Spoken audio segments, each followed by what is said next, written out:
guys, welcome to the Girl Take No podcast. I am your host, Shaunie Sanders, and today we have a great show. We have Shannon Russell with us. She is a former executive producer, TV producer. She is now a career coach, a transition career coach, where she helped women pivot to a new career to build the life of their dreams. She is also the host of the Second Act Success Career podcast. Shannon, welcome to the show.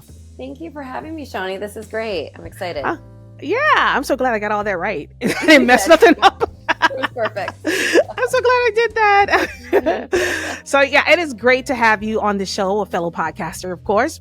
But before we get into anything, let's talk about the story behind the brand. What inspired you to start the Second Act Success? Sure. So I began my career, as you mentioned, as a television producer, and that was my dream job forever. I got to luckily accomplish it. And then I had kids, and then everything kind of changed, and I realized that the long hours and the traveling was a bit too much. Yeah. So I struggled a lot trying to figure out what to pivot to and what I could do that could leave me to be closer to them. My husband's a television producer as well, so we kind of figured one of us has to do it. It's always the mom. Yeah. And so I opened a small business franchise. That was my first business. That was here in my small community. We were no longer in the big city, we're in the suburbs. So I opened this business, and while I was doing it, we basically teach kids STEM education, so robotics and Legos. That's really awesome. Yeah, it's really fun. And families would ask, oh, what grade did you teach? You're such a great teacher. And I would say, oh no, I'm a television producer. And it would just spark this like, what do you mean? How did you make that crazy transition? And after a couple of years of getting that, I started having some friends and even some of my customers asking me to help them transition so they don't have to commute to Manhattan every day. Yeah. And so I realized that there was something there, that so many of us feel stuck and don't think that there's another path.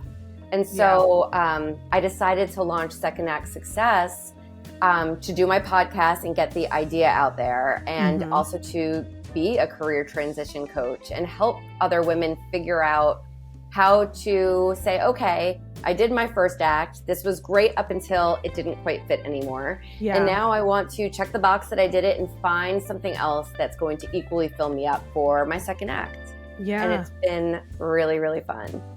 You know, that's such a great story, because I myself have a lot of friends who also are in their careers and wanting to do something different, because I made a shift from marketing over into tech, and they're always asking me like, how did you do it? How did my skills translate to a role in tech maybe?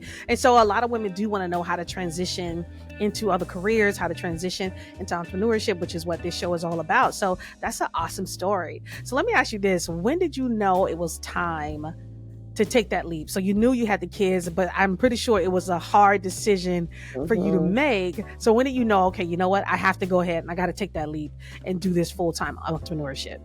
When we had my first son, we were living in Los Angeles, and that's where kind of everything shifted. It seemed like everyone disappeared, all of our friends, it's like a little bubble out there. Yeah. So everyone was going out 7 nights a week, and we weren't able to do that anymore. Yeah, so it changes. It changes everything. And so we moved back to the East Coast, closer to my family, and we were commuting to Manhattan. And now a couple years later, I'm pregnant with my second son. And I have this moment I speak about a lot, about running through Times Square subway station in heels, trying to get the bus to get me back 2 hours to pick up my, almost 3-year-old from daycare in time. And it was just that moment of like, you know what, this isn't fun anymore. I'm missing all the fun stuff. I remember that specific day I was supposed to be interviewing Carrie Underwood, and I had to miss it because someone had to pick up my son, and it was like, this just isn't, I've done it before, and that was really the moment of like, something has to change. And then about 2 months later or so, on maternity leave with my son, I got a call that my show was canceled. And I took that as a sign from the universe of like, okay, you can pick up the phone, you can get another project. Yeah. Or you can just take this as a sign to find something different. Yeah. Oh man, that definitely is a sign. Yeah. Was it a scary feeling for you to say, okay, let me just take this as that sign and move forward with my own thing? Was it like scary to do that? So scary, because everybody I knew, my husband included, were in the entertainment industry. Yeah. So I was the first one to do something different. I mean, this was everyone's dream job in my circle. We've been, you know, and my best friends I've known since I was 22, starting out at MTV. And they were like, what do you mean you're leaving? You get paid really well. You're doing all this fun stuff. I'm like, it just doesn't fit anymore. I missed my son's first birthday because I was at South by Southwest shooting a concert. I'm like, this just isn't, it didn't fit. And so people were thinking I was crazy, my husband included again. But so it was scary. And I did a lot of missteps, I say. I took a 9-to-5 job locally and it was torture. It was not creative. It was toxic. So I knew that wasn't for me. I started a graduate school program at night to become a teacher because I just thought that was stable. And at the end of the so now I'm all this money in debt and realize I don't want to teach.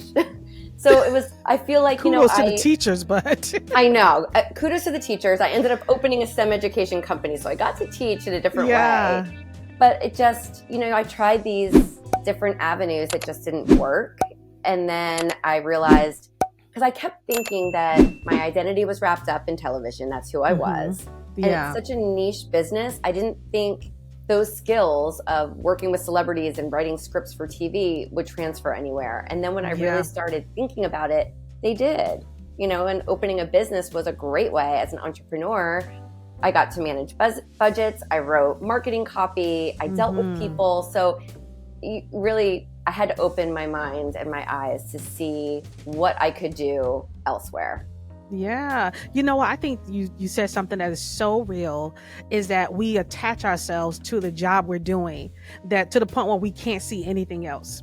And that's why it's so hard to pivot into something else, to do something different, or even to wrap your mind around stepping into entrepreneurship or stepping in a new career role, because we attach ourselves to that role that we're in, and it becomes our identity. Why do you think we do that? You know what? And you've done it, so that pivot. And I'm still working, so yeah. But it's. I think it's just ingrained in us from our parents and our grandparents' generations of you graduate, you choose that path, and that's what you do until retirement. And I'm trying to change that narrative, because I think that it doesn't have to be that way. And my whole thing is, there could be 3, 4, 5 things that you want to do in life. So let's do them all, because you get this one life to live. And why, at the end of the day, do you want to have any regrets? So now I can say, I was a television producer. Awesome. Now I can show my kids that you can do different things. So hopefully that's changing a little for the next generation. That's awesome. And what's so crazy today too is that there are so many ways to success today. Like I said, back then it was about going to college, getting a job, staying in that job for 40 years until you retire. Right. Now today it's so many more opportunities and so many other ways where you can make money. You don't have to necessarily do the 9-to-5 anymore.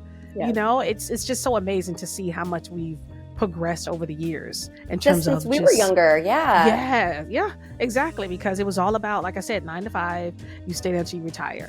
And what was probably one of the most rewarding things you did because you took that leap?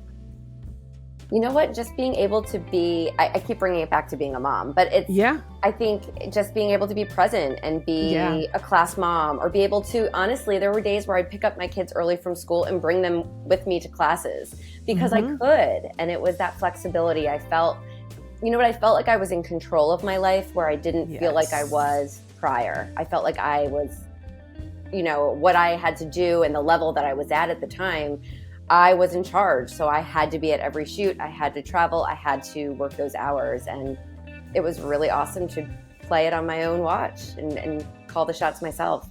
Yeah, I mean, I know that feeling of just that freedom.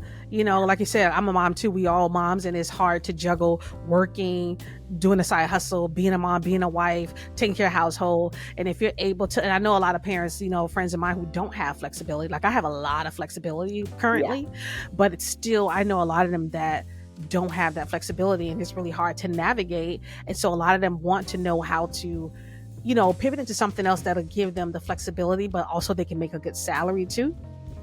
So are you able to guide people on that type of path? That's what I try to do with my clients. And it's a lot about, I talk a lot about non-negotiables. So if you are thinking about that change from, say, the 9-to-5 to something that's more entrepreneurial, where you can, dictate your own schedule, look at what you need. And if you know that you need to be finished work by 3:00 to get the kids from school, then don't take another job that's going to require you to be there until 6. And it might mean taking a pay cut. It might mean some growth and adjustment to get there. But if you start researching now while you're working, I think you can research and find that perfect opportunity to work towards. So I'm definitely not pro, everyone wants to be like walking in like Tom Cruise and Jerry Maguire and just saying, all right, I quit, everyone come with me. Exactly. Don't do that. Yeah, but we've got bills to pay. So I think, I always say that if you're working, then more power to you, because I was not working and getting paid when I had to figure it out. So if you are working, take that time while you're working to take that 15-minute lunch break, to just research or work on your resume or update your LinkedIn, just do those things to kind of research what it is you want to do. And there's so much free content in podcasts like yours and mine and elsewhere that you can just learn in that free time while you're doing your makeup in the morning or walking the dog, just to listen and absorb so that you are confident in that path when it is time to make it. Yeah, that's what I tell people too. Like, and taking the leap, it doesn't mean, like you said, okay, quit your job today. I think taking the leap is a journey. You know what I mean? And you have to get there when it's your time to be there. Because like you said, we all have bills to pay. We all have responsibility. But I think as an entrepreneur, as you did, you will know when it's time for you to take that leap. Let me ask you this. Did you think entrepreneurship was where you're going to end up? Or did you feel like I'm going to be a TV producer, like probably one of the top nominated, like Emmy Award nominated type of producer? That was like, Shaunie, I wanted to be that since I was probably 5 years old. So that was the only thing I ever thought. I didn't want to go to college. I just wanted to move to Hollywood and do the thing. Yeah. But I think looking back, I've done a lot of self-reflection in the past 7 years since I've left. And my grandfather, who was my everything, retired and then opened his own business. And so now that I think back, I'm like, maybe it was in my blood to do this. And I wish he was around to be able to talk to you about it. But I think it was in my blood, deep down, whereas I am headstrong. So if I knew at 5 years old that this was what I was going to do, nobody was going to tell me otherwise. Exactly. But once I did it, it opened me up to say, okay, well, what's next? And that's where it got exciting. Like you said, to think about that journey and what could be next. And I think that's where the idea that, I can control things and really I'm more than what that first act was. I'm more than that identity. And it's kind of cool. And you're learning and changing every day. Yeah, I think that's cool that you said that I'm more than just that first act. You know what I mean? That I have so much more to me. And that's how I felt too. I'm like, I'm more than just what I'm doing as a job. I have so many more gifts and talents and things that I want to do and I want to express, which is what made me start the podcast. And it's so funny. I tell people I used to work with Sirius Satellite Radio for a long time. So I did radio for a while, and I feel like I'm just coming like a full 360. I'm coming back to where it started, and it's so funny, but I enjoy it. And I feel like this is definitely my second act. This is it. This is where I see my true success coming from versus just kind of like working for someone. Do you help people identify what that second act is, or do they normally come to you already knowing what they want to do? Both, actually. So I've had some clients that come. I actually have a course, and in the fall, there was a student in my course who had 10 ideas, no joke, of what she wanted to do. She was a stay-at-home mom, homeschooling her kids, and she's like, I want to do this. Here's 10 ideas. And so it took us a lot of time to break it down into 2. And she's still debating on those 2 all these months later. But the fact that she got down to 2 and she's now taking certain certifications and learning and, but it's, so definitely have to rein it in and go back to that non-negotiables list and kind of look and see because you can think this sounds amazing. And as you start researching, you realize, oh, it's not really a good fit. And that's great because then you can cross it off and you can focus and research on others. So I get both types of clients, which is fun. Yeah, I know it is. Because I was going to ask that question. I know you probably get people that come in with tons of ideas. And then we definitely have to narrow it down. You know what I mean? To think Yeah. about what exactly, and I think you mentioned, like you mentioned, the non-negotiables, because then it becomes a deeper type of decision versus just, oh, I just want to do something different. Now it becomes, no, I'm doing this because I need more time. I need more flexibility. You know, I need to be able to help my mother, or either I need to be able to help my children or my family. I need to have all this freedom to do certain things. And so I think that's kind of cool, where you keep telling people, think about your non-negotiables, because it becomes more of, what do you truly want, right? before And we you can take want that second act. totally, and we can want to start a business, but maybe the bills are the most important. That's your non-negotiable right now. So maybe you start the side hustle and you do it on the side, and you know, so there's ways around it. And it's, I guess, also, you don't want to leave someplace that you're not happy to get somewhere else and find yourself in that same situation. So that's really, and especially at our age and in that second act time frame where you're like, I don't have time for that anymore. I want to know and be really sure with where I'm going, because I know now. I know more than I knew at 22, where I was, you know, just figuring it out. So, and I have to admit that when I decided to take this job that I am currently in, I knew that when I was looking, I was at a place where I had to be there 5 days a week. There was not much flexibility. It was a micromanaging type of situation. And I was there a long time because I was comfortable. You know what I mean? It's like you get comfortable in places because you feel like, oh, I can do the job. It's easy. I don't care about the micromanaging. Who cares? Whatever. But I knew going into the next phase, I was like, okay, I got to have something that gives me flexibility, because I do want to start a side hustle. I do want to start something else. So I need flexibility. You know, kids are coming home earlier now. Maybe we don't have to pay for aftercare if I'm home more. You know what I mean? Certain things that we can save on so I can invest in my side business. So that was a big determining factor for me too, going into that second piece of, okay, it's about flexibility. You know, it's about what I need in order to start this business, help me run this side business, and being able to, you know, attract a certain type of salary so I can do so. And run with your family, something that fits your family at that point, you know? Yeah, I agree. So it was a major piece of that. What actually, because that's what I'm saying, I want to get back into the people that come with the multiple ideas. Because I have friends who are like, I could do so many things. You know what I mean? And it's so hard. Like, what kind of strategy or steps do you have to take to get people to kind of like narrow that list down? Because I know it's hard to do that, because it's hard for me to convince my friends, like, girl, you are doing too much. Yeah. Well, so what do you do? Well, you and I are doing too much now too, like between the podcast and, you know, but so I always say, like, cool, you can do it all. Like, I'm like, let's do it all. But let's look at right now what your next step, what is that step in front of you? So it might mean taking a couple, like in the course that I have, like you really go through doing a deep dive into each one. And it might be where this particular client that I was talking about, she realized that this one Pilates certification she wanted was outside of their budget at the moment. Yeah. So she was able to say, okay, well, I think I'd be really great at that, but right now is not the right time. So I'm going to take it off the list for now. And then it was like, okay, well, I've made, you know, t-shirts. I'm very creative and I like to design things. You know, maybe I could do that. Okay, well, that would work. Let's go deeper. What would the cost be for that? And what would the time be? So it's really just going through each one, looking at the cost, looking at the time. Can you do it while you're working another job? Is it going to be a full, or how long will it take for you to monetize? So it's really doing that. And then even broadening it and looking on your LinkedIn or in social or in your circles of, do I know anyone who does this? Do I have any contacts that can give me that warm introduction? Or, you know, someone who started an Etsy shop, for example, maybe you can talk to that friend or that friend of a friend and say, how did it go for you? How long did it take until you really started making a salary from it?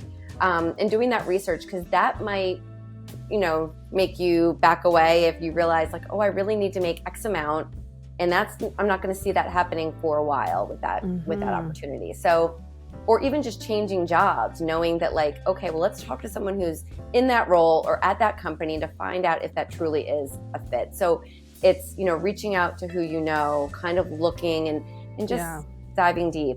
Yeah, So yeah, it I takes like time. that. I like the fact that, because you have some people that promise you, oh, just come to me and we'll be able to get you, you're going to find your next career. I like the fact that, like I said, you just go deeper than that. And you provide, like, okay, you want to do this, but why? Let's map that out and see what that looks like. I like that, because most people would just say, oh yeah, well, go try it, instead of saying, let's see what that looks like for you. Let's see what the cost is involved in it. Let's look at all your ideas together, and then let's see which one is actually the one that you are actually able to attain. Right. I like it. You gotta excuse me. I have a fly in here and it is like driving me crazy. I'm sitting here the whole time talking, hoping I'm like, I cannot take this right now. I don't see it, so you're good. Good that you don't see it. Oh my God, it's driving me crazy. So when do most people know it's time for a second act? When do you know it's time for a career change? I always say that it's like looking at your why and really how you feel every day. So it's like, are you having the Sunday scaries where you wake up on Sunday and you're like, oh God, I'm dreading tomorrow? Are you taking your stress from work or your current business, whatever it might be, out on your kids, out on your husband, partner? Is it affecting your life in other ways? For me, going back to television, it really was. It was affecting the stress level. It was affecting me missing out. So for me, that's where it was the epiphany. So I think that's where a lot of people start to say, like, okay, I can continue, like you were saying, like, it's comfortable. But again, as moms especially, we're in this, however many years, 18 years or so, it seems like much more, but you're in this role where you're just focusing everything on the kids, which is what you need, what they need. But then when they're gone and they're off to college, are you going to be happy with what you're working on now? And I have a lot of friends who are absolutely not happy. They're focusing everything on the children. And it makes me so sad, because I feel like they're going to wake up and say, what did I do? Yes. I think a lot of moms do that, where they're so like into the kids, and then as soon as they're out of the house, because I have a lot of friends now who kids are coming out of the house, and they are at that stage where they're like, well, what am I going to do? Because my whole life was the kids. And now I have to deal with the fact that I don't like my job, I don't even necessarily like where I live, really, because I lived here because of the kids, so that is definitely true. What do you think is probably one of the most scariest things? Because I know it's scary to make a career change.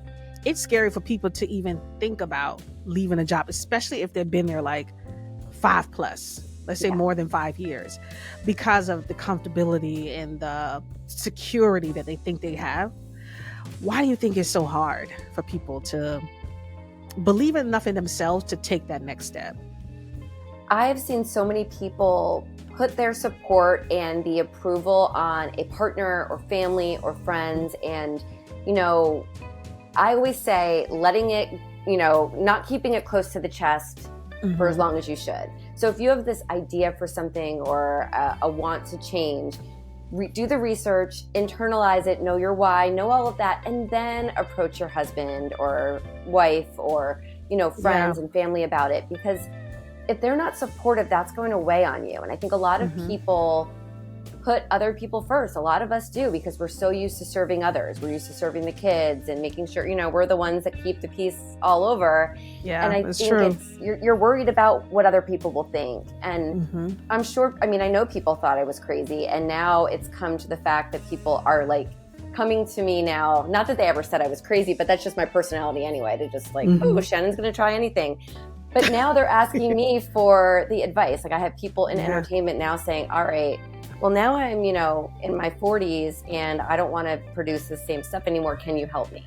Yeah. And I think it's just about finally realizing that you don't need to worry about what other people think. You're the judge, right? You have to make yourself happy. And in the end, when you are happy and you finally make that shift, everyone around is going to see that. They're going to see you happier. It's going to make them happier. But I always say, just hold it to yourself until you're truly confident before you let anyone else know. Yeah, I think that is part of it too. And it's just like, even with any entrepreneur, when they have a business idea and they want, like you said, I want to do this thing, and people are like, what? it's always those naysayers that will kind of creep into your mind and make you doubt what you're doing, which stops a lot of people from pursuing those things that they truly want to do, those goals, those ideas, that business. It's because they're so afraid, not even afraid of failure, but they're just afraid of what other people think, which is so strange to me. It is. But then you get in our podcasting community, and you have so many people that are supportive of each other, and we can help each other, and you realize that that's really what matters, in a sense, right? The people you're around is what matters, and that you're contributing to that community. And then those people who might have been naysayers will come back and be like, I'm really proud of you. This is incredible. I thought you were nuts, but you did it. And, and then you can be like, yep, I know. Exactly. That's exactly what it is. Because I know that I was like, hey, when I first started the podcast, I was like, hey, I got to get guests, let me just try some of my friends. Because I know they're, women, they're successful. And believe it or not, a lot of them wouldn't do it with me. And I was so surprised. But now the show is picking up some traction. The show is now becoming, a little more popular. And I'm having more guests like yourself on it. Yeah. And now I have those friends now say, oh, I would love to be on the show. And I'm like, of course you would. Now you would. I remember. And I'm booked. I'll let you know when I have an opening. Exactly. Oh my gosh. Isn't that so funny? But they wish that they could do that. I think, yes. And you don't want to wake up at the end of the day and say oh, I could have done that. So try it. You can always go back. That's another really great point to talk about is I can go back and produce TV tomorrow. You could go back to your old 9-to-5 job tomorrow if you want to. Oh, yeah. You're not just changing everything. You're adding on to your life's resume, and you can go back. Yeah. So there's always a callback. Yep. It's who I think that keeps a lot of people stuck in those places, those positions, and not want to move is that for some kind of reason, I don't know if it's the job or maybe their own mindset, but it convinces them that you're really not going to do better than this. You know what I mean? I feel like it convinces them of that because I've heard some people say that. Oh, well, if I go out there, what if I go to another job and it's just worse than what it is here? And I'm like, yeah, you have the potential, but what if it's not? People always think about just the negative versus thinking about, well, what if I truly succeed somewhere else and be greater than I am here? Yeah. And they never take that type of mindset. I wonder why. No, because you know what? If you do the research ahead of time, if you research the company you might go to or the business you want to start, you're going to be confident to make that change. Yes. And then it's you get to the new job. It's like any new job, anything that's new. You're nervous. You have imposter syndrome. You're not sure. So just switch your mindset to say, this is going to be amazing. I'm going to succeed. This is where I'm supposed to be. Not everybody does that, but they should. Just start thinking a little bit. Be more confident about yourself and be more proactive to carve your path and your journey and know that it's going to be better than where you are now.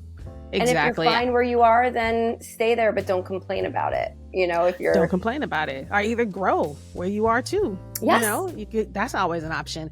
And it's so crazy. Yes, I've been starting my affirmations. I've been really getting into affirmations, manifestations, and I've been reading the book The Morning Miracle. Wow. And I have been getting up and just saying my affirmations. And I think that's a part of what you said in terms of how we change our thinking is that we have to tell ourselves that we are going to succeed. We will be successful. And that's a part of affirmation. That's a part of a daily practice that you have to put in play if you truly want to succeed somewhere. Yes. Well, let's talk about your journey. How was the journey going from TV producer to entrepreneur? Did you have, because right now it seemed like you just had a lot of highs and you just did great. You just a winner, Shannon. Oh yeah, no. You are just a winner. And so tell me about your journey as an entrepreneur. What were some of the highs and lows that you had to deal with?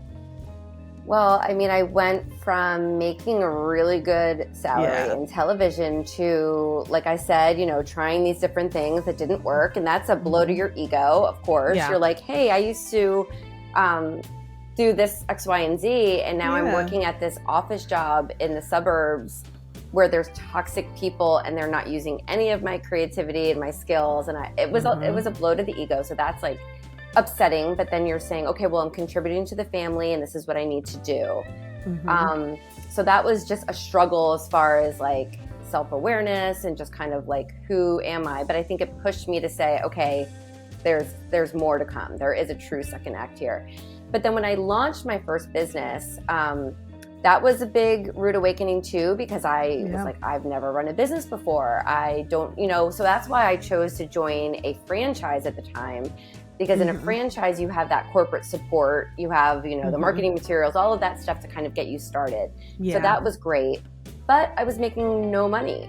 I'm just starting and you're building this business. The franchise I opened, there were none in the state of New Jersey where I am. So I was literally grassroots guerrilla marketing, trying to get the idea out.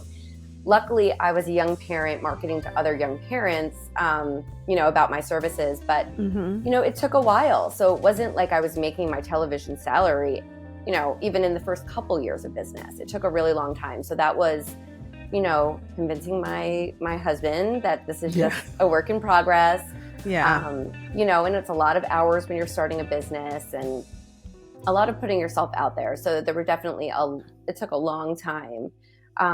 But then you get into, you get one customer and then you get the next customer and it started growing from there. But then, you realize, okay, well, is this what I want to do forever either? I think once an entrepreneur, always an entrepreneur, and you're always looking for that next thing. And so launching Second Act Success was exciting because it was something new. And I'm, and then I'm only a year into this business, so it's still really growing. I'm, same with you, getting friends to be my first few guests on my podcast, and then, trying to get the first client and the second client and having it grow.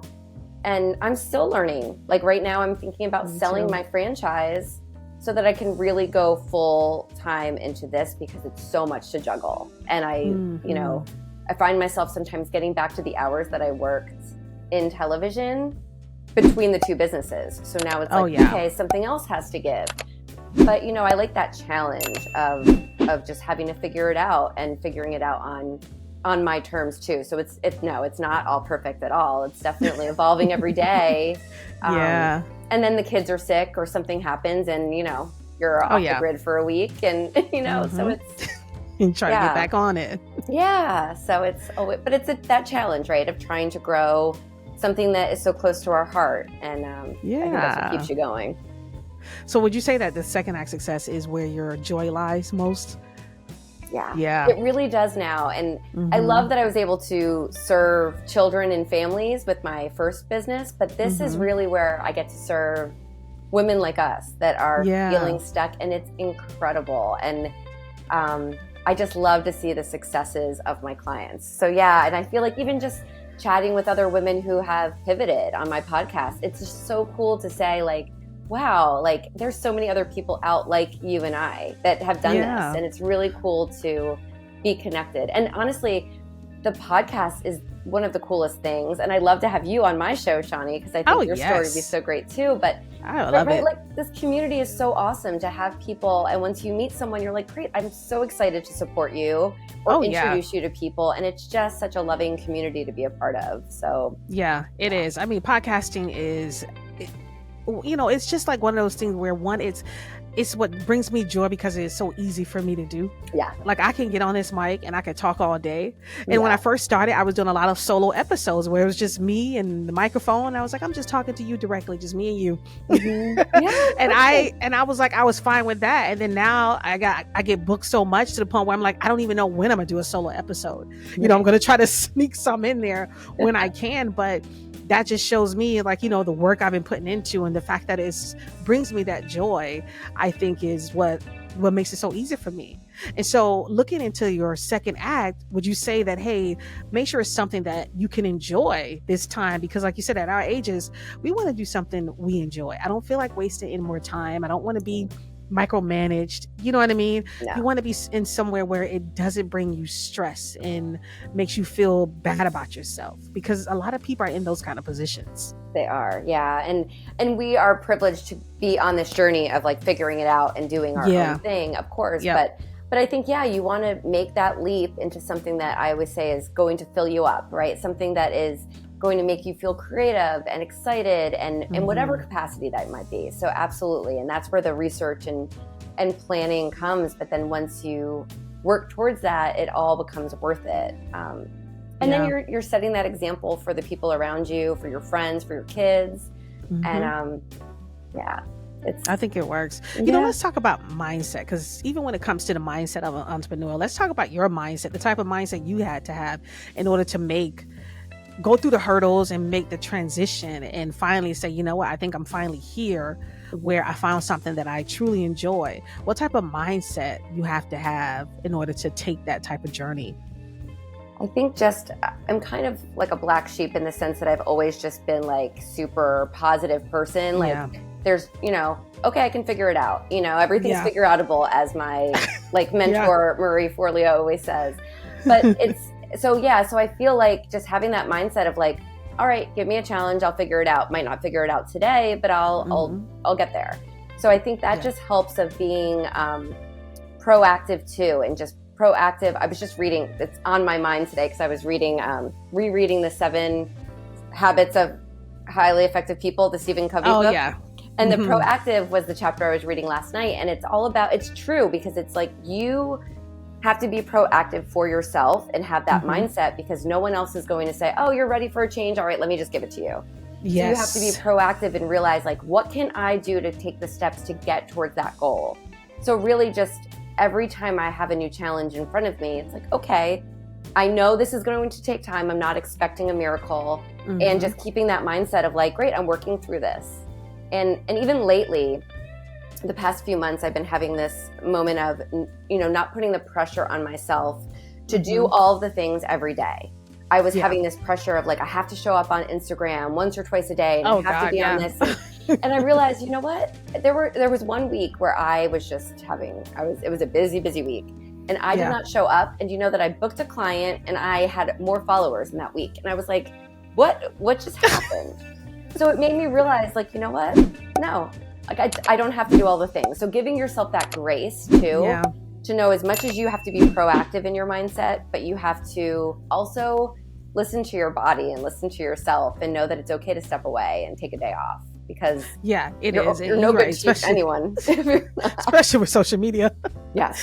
Because it can be relentless sometimes. And, I tell people it's so funny. Like, I really kind of like my growth on TikTok kind of exploded. And it was only due to nothing I created, of course. It was due to something that I just reposted. Really? And I was just sat there and I was like, what in the world is this? So my videos are here. I am taking my time, putting all this thought into, gets like low views.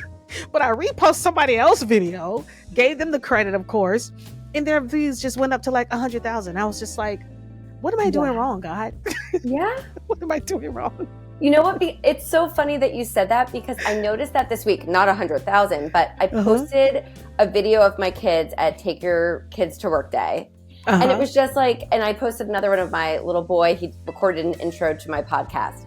That is what's getting all the attention. So cute. Oh, you did? Yeah. So cute. But I did. That's what's getting all the attention, whereas I can think about this, like, more thoughtful posts and this thoughtful reel. And so I think that's a lesson for us, right? Like, don't think so hard.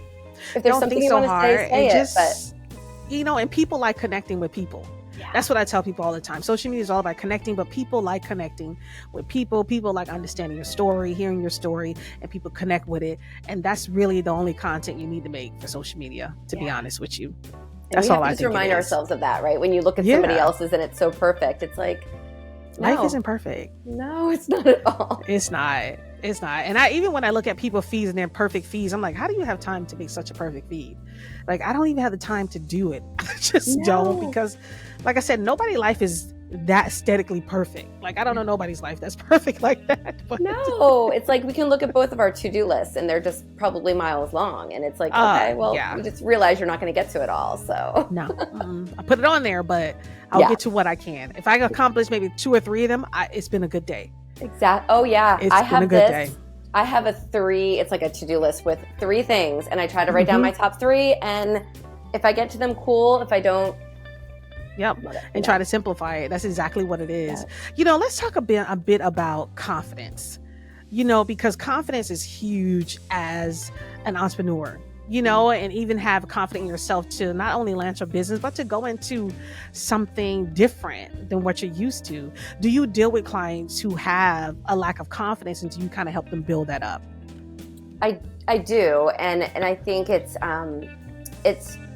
doing that internal work with them too, that like mindset work of like you said, like I love the Morning Miracle, and it's Miracle Morning, sorry. Miracle Morning, Yeah, and it's like, just really doing those affirmations and thinking about what it is that, you're working towards. So, and knowing, I definitely have a couple clients that come to mind that are very hard on themselves. And I've been doing all the things, but I'm not getting the clients. And it's like, okay, well, you're doing all the things and you're doing everything. So be confident, be excited for what you accomplished this week. And you're not, just because you print out these new business cards and you drop them off places and you do a couple posts doesn't mean that they're just going to come. It takes time.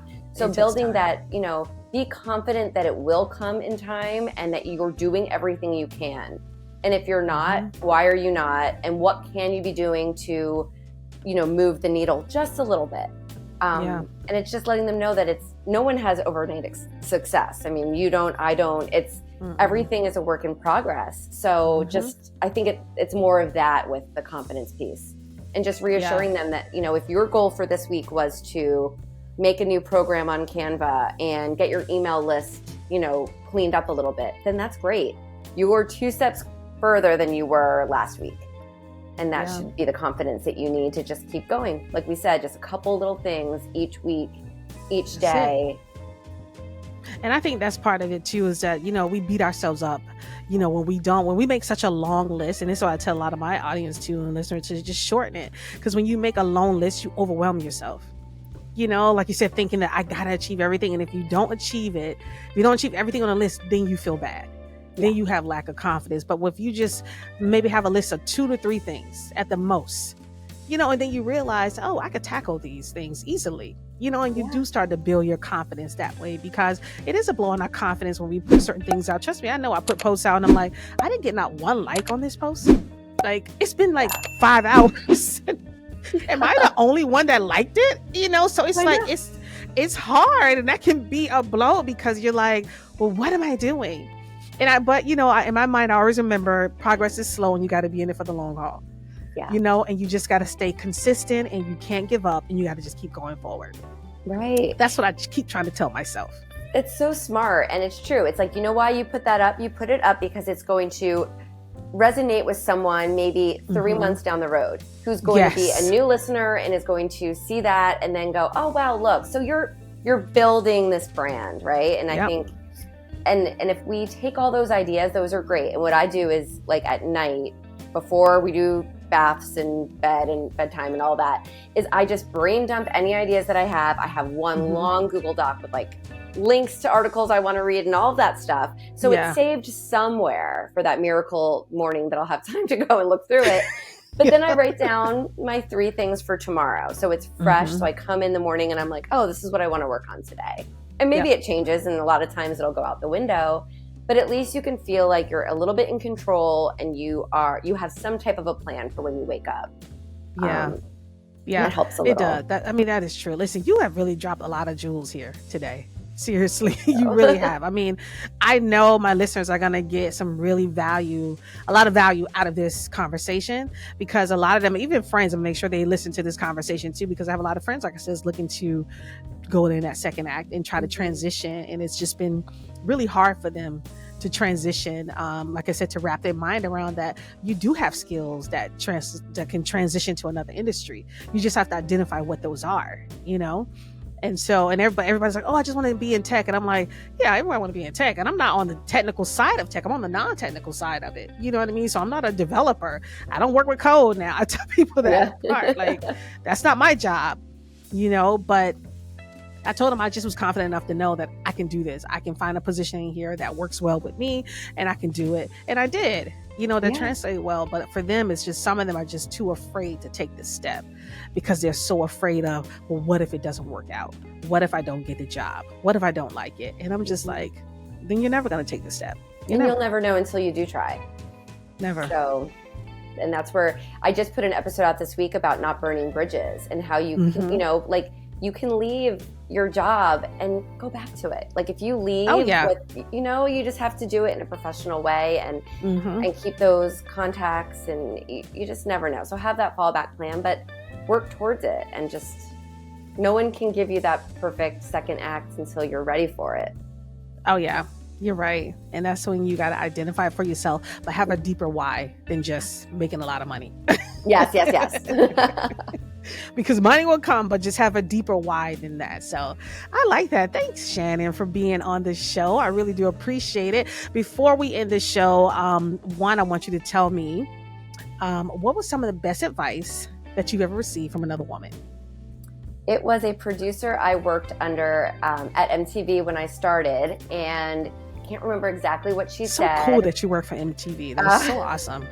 Back when it was cool. Yeah, for yeah. sure. I used to live in New York for a long time, and I had a friend, and we used to go up to MTV building all the time because she worked there too. I just can't remember where, but she used to work there too in the same building. 1515 Broadway. Yep. Yeah, look at that. Yes, it is. My home. Okay, so yeah, but you know, there was a woman who was older and she wasn't married. She didn't have kids at the time. And she was like, you deserve to be in this position where I am, with a family, with kids. Like, females can be here too. And she's like, and one day I'll be married and I'll have kids. But like, she was like higher up then. And I just remember her saying that and me going, you know what, I can. And there's a lot of men around here and there should be a lot more women in these higher up positions. But I just liked that she was confident in herself to know that she belonged there and that she could still have all of the other things as well and still be there. You know what's so crazy? That's still relevant today, where we're still looking for a lot of more female leaders in organizations, because we still don't have that many of us at the top level, which is so strange. So yeah, that was good. Yeah. I'm glad you said that. Guys, listen, do you have anything you want to offer the audience? Do you have like a course you will that they need to know about, so I can make sure we have links for that down in the show notes? Thank you. Yeah, everything for me is really at secondactsuccess.co. And there you'll have a wait list for my course, links to the podcast, ways to work with me. There's a few free resources there as well if you sign up for the newsletter. So yeah, secondactsuccess.co has everything. All right, great, guys. Well, listen, before I end the show, listen, guys, if you wanted a few tools, 6 of my top tools that I use to manage my podcast while I'm working full time, they are like life-changing tools for me. They will be available down in the link. So they are free. You can grab that freebie and download those tools and make sure you start using them just to help you manage your life better. And as Shannon said, gain more freedom. You know, because I use these tools to help me keep me balanced, but also give me freedom from not being just a slave to my computer. So make sure you guys grab that down in the link below. It is free for you and you can start using them today. All right, guys, listen, I'm Shaunie Sanders. This is the Girl Take Note podcast, and we will see you next time.